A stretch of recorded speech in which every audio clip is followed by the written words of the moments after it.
लेकिन साइंट कमजोर नतीजों के चलते ये शेयर टूट गया है 15%।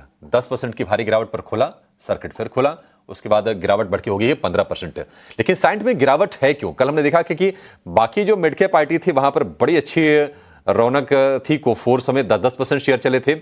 साइंट भी कल उसके साथ साथ 2-2.5% के आसपास की तेजी हमने देखी थी। अंश हमारे साथ जुड़ गए, हमारे सहयोगी नतीजों का पूरा एनालिसिस लेकर, और ब्रोकरेजेस क्या कह रहे हैं शायद इसके बारे में भी व्यू देंगे। अंश, ये बताइए कि क्या दिक्कतें हैं साइंट के रिजल्ट्स में?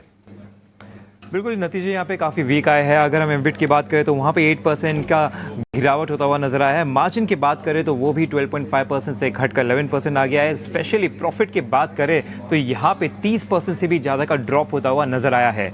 दूसरा रीज़न यहाँ पे ये है कि वेज हाइक हुआ है, जिसकी वजह से यहाँ पे एबिट पे प्रेशर पड़ता हुआ नजर आया है। प्रॉफिट की अगर बात करें कि प्रॉफिट में जो डिक्लाइन आया तो उसका one of the main reason यहाँ पे करेंसी फ्लक्चुएशंस है। जो कंपनी ने अनरियलाइज्ड फॉरेक्स लॉसेस किए अदर इनकम में, उनकी वजह से यहाँ पे प्रॉफिट में इतना बड़ा डिक्लाइन होता हुआ नजर आया है।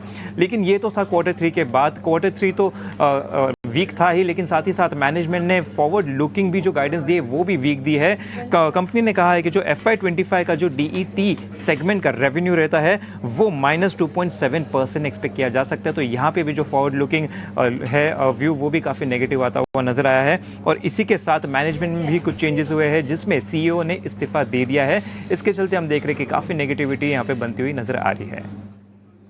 शुक्रिया ये सारी डिटेल्स हमें बताने के लिए। तो कमजोर नतीजे तो है ही, लेकिन मैनेजमेंट की तरफ से जो फॉरवर्ड लुकिंग गाइडेंस है वो भी वीक नजर आया, जिसके चलते साइंट में हम देख रहे हैं ऑलमोस्ट 15% के डाउन ट्रेंड्स। इस वक्त 1490 के इर्द गिर्द ये स्टॉक ट्रेड करता हुआ।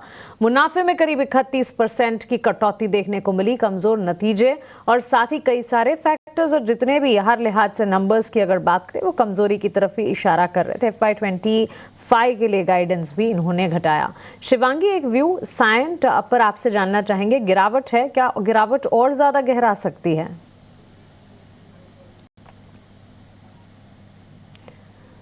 ओके, शिवांगी ऐसे शायद हमारा संपर्क नहीं हो पा रहा, लेकिन आप अपने स्क्रीन पर नतीजों का एक लिस्ट देख रहे हैं। अब तक देखिए, निफ्टी की ही अगर बात करेंगे, करीब 15 कंपनियों के नतीजे 50 में से आ चुके हैं। कौन से नंबर्स मजबूत रहे यानी कि स्ट्रांग रहे, कौन से नंबर्स मिले जुले रहे, मिक्स सेट ऑफ नंबर्स, और साथ ही कौन से वीक सेट ऑफ नंबर्स, ये सारी लिस्ट आपके स्क्रीन पर। तो कैसे रहे तिमाही नतीजे ये आप देख रहे हैं, और सारी की सारी लिस्ट आपके स्क्रीन पर। अनुमान से बेहतर करीब 5 कंपनियों के नतीजे आए। जो 15 नंबर्स अभी तक आए, रिजल्ट्स आए, उसमें अनुमान के से कमजोर 5 कंपनी के नतीजे आए हैं, और साथ ही अनुमान के मुताबिक ऑलमोस्ट 4 कंपनियों के नंबर्स मिले जुले सेट ऑफ नंबर्स में एक कंपनी का नाम शामिल है। और ये सारी लिस्ट जो है लगातार हम आपकी स्क्रीन पर फ्लैश करते जा रहे हैं, ताकि आपको पता चले कि इस वक्त नतीजों का दौर जो चल रहा है उसमें सेंटिमेंट्स कैसे बनते हुए दिख रहे हैं। स्ट्रॉन्ग सेट ऑफ नंबर्स भी आ रहे हैं, कमजोरी के साइंस भी हैं कुछ तमाम नतीजों में, और जहां नतीजे कमजोर है वहां गाइडेंस भी जिस तरह से आ रही है उसका एक इम्पैक्ट पड़ रहा है। नुरेश मिरानी हमारे साथ। नुरेश, गुड मॉर्निंग, स्वागत है आपका 18 हाउस स्वदेश पर।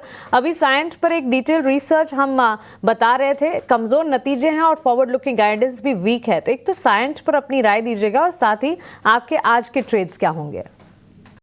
साइंट ने एक्चुअली आज ब्रेक डाउन दे दिया है। जो सपोर्ट लेवल था लास्ट ऑलमोस्ट 1 साल से 1700 का, उसके नीचे है, तो ड्रिफ्ट लोअर ही रहेगा। बट अगर हम देखें कि 2023 में जो हाई बना था 2450 से, काफी करेक्शन भी हो चुका है। तो next support closer to 1400 odd levels पे है।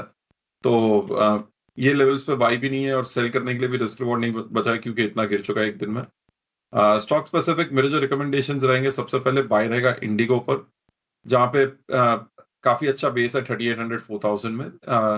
लास्ट कुछ दिनों में 3950 का एक डबल बॉटम बना है, शॉर्ट टर्म रेंज ब्रेकआउट भी है।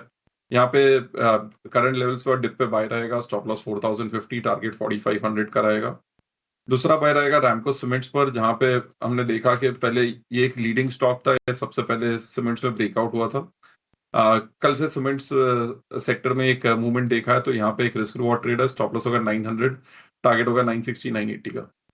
Okay, InterGlobe